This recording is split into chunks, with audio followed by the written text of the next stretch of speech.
At ito na nga guys, 'di ba kahapon nag-upload ako ng picture na maraming notification, maraming mga reaction ang amo kong lalaki sa mga pictures, mga upload ko guys.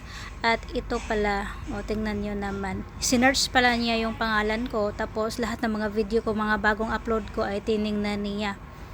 Ayan.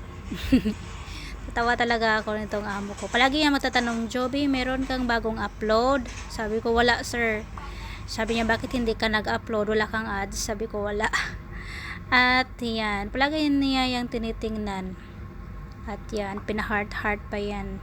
Marami siyang mga ano dyan. Palagi yan, siya nag-react guys. Heart talaga.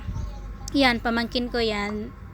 Shinare ko kasi pamangkin ko yung nag-vlog. At dito, lahat heart na yung mga reaction niya dyan. Kasi natutuwa ako nitong amo ko guys. Sobrang supportive. Sayang lang hindi marunong si Madam mag-Facebook. Kapag marunong pa sana si Madam mag-Facebook ay ganito din yung ginagawa niya. At ito guys, tingnan nyo guys. Basahin niya yung translation na yan. Oh, 'di ba? Wala akong lusot.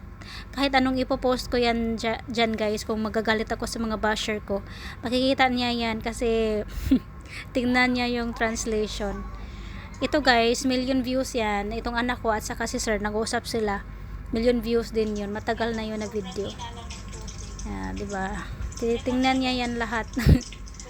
Mag-react din yan siya guys. Ang nakakatuwa kay sir, kasi tingnan pa niya yung video, tapos bago siya mag-react. Diba?